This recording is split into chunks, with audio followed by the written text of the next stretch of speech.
Gracias, diputado presidente, compañeras diputadas y diputados, señor secretario Pedro Joaquín Codwell, señor director Emilio Lozoya Austin, medios de comunicación que hoy nos acompañan.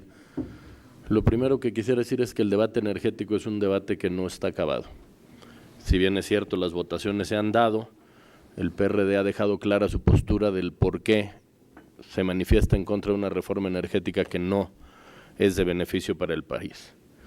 Parafraseando a Carlos Elizondo Meyer, en México hacer una promesa en la ley no significa que ésta se vaya a cumplir.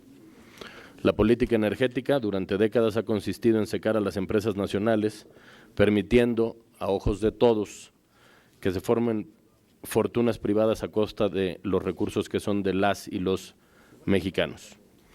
Ahora aprueban una reforma que, bajo la consideración de que es de interés nacional el compartir la renta petrolera con empresas extranjeras, limita a nuestras empresas nacionales con la excusa de fomentar la competencia, careciendo verdaderamente de elementos que fortalezcan a nuestro sector nacional, que de ninguna manera incrementan la transparencia y que no combaten de ninguna manera efectiva la corrupción.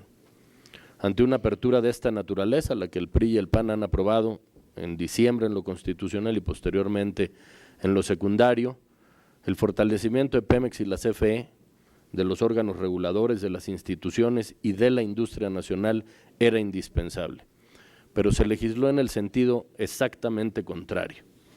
Se legisló para fortalecer a quienes vendrán a invertir en detrimento de nuestras empresas nacionales.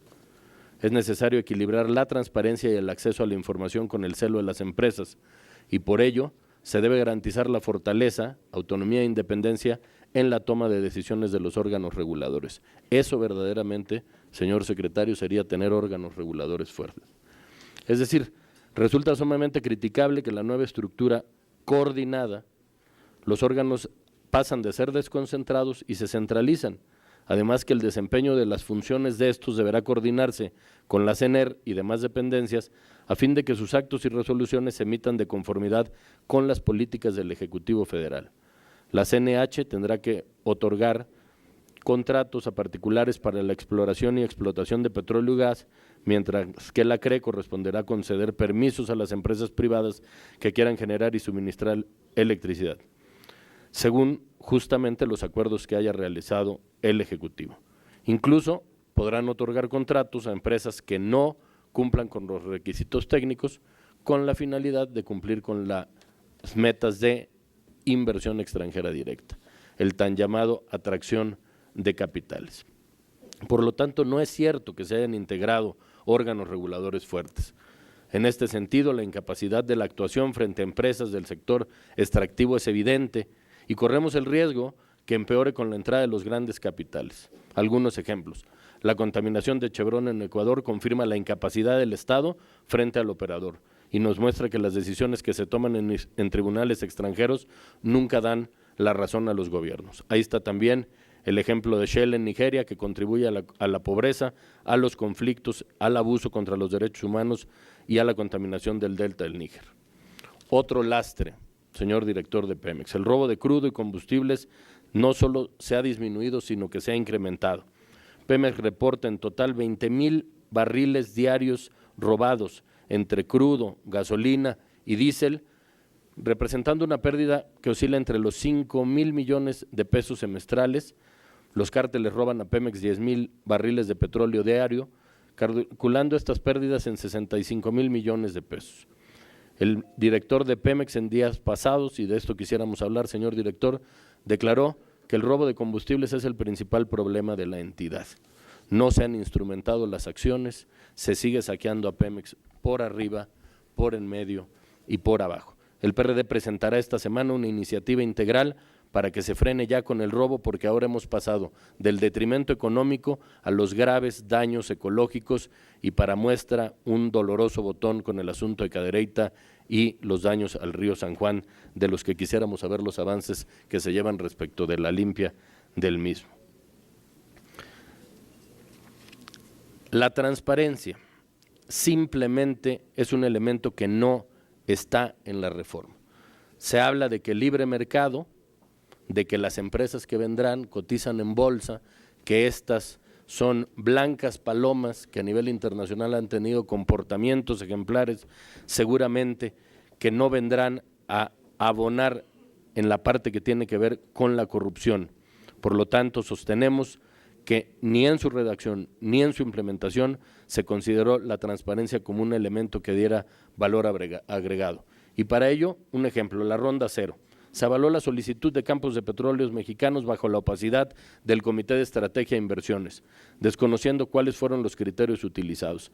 Además, no existió un mandato explícito para que en la legislación secundaria se establecieran objetivos, alcances y limitaciones del proceso de reasignación de áreas. Y en particular, no hubo una sola mención de la metodología que debería utilizar Pemex para probar que cuenta con las capacidades técnicas, financieras y de ejecución necesarias para explorar y extraer. Ni siquiera se mencionó cómo se calcularía el, cito entre comillas, justo valor económico para efectos de indemnizar a Pemex por las inversiones ya realizadas en las áreas que sean o deban ser revertidas al Estado y que se entreguen a particulares. Es importante decir también que el conflicto de intereses no es un elemento ajeno a las decisiones de esta administración, pero hemos llegado ya al cinismo, pasando por Jesús Ramírez Estabros, al conflicto de intereses de varios ahora consejeros, ayer nombrados en el Senado, que pertenecen a consejos promotores de la reforma energética en el extranjero. Ejemplos Luis de la Calle, o que tienen negocios Octavio Pastrana, o que son consejeros de grupos que se han visto envueltos en despojos de tierra al norte del país. Ahí está el ejemplo de Jaime Lomelí. Esa es la transparencia, esos son los criterios que normarán un beneficio nacional de nuestro sector energético. Por lo tanto, la corrupción seguirá siendo la sombra que acompaña su reforma, señor director, señor secretario. ¿Qué acciones se han realizado, por ejemplo, o se llevaron a cabo en la reforma energética para comprobar el correcto ejercicio de los recursos otorgados mediante acuerdos y convenios al sindicato petrolero? ¿O qué se ha hecho respecto del escandaloso asunto de oceanografía?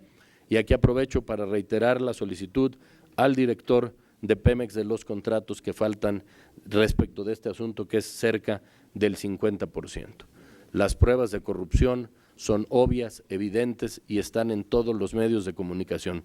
Parece que solo algunos no se quieren dar cuenta de ello. La estrategia ha sido tratar de legitimar su reforma a través de objetivos que, debemos decir, será difícil que se cumplan. Bajar los precios de los combustibles, de la luz y del gas.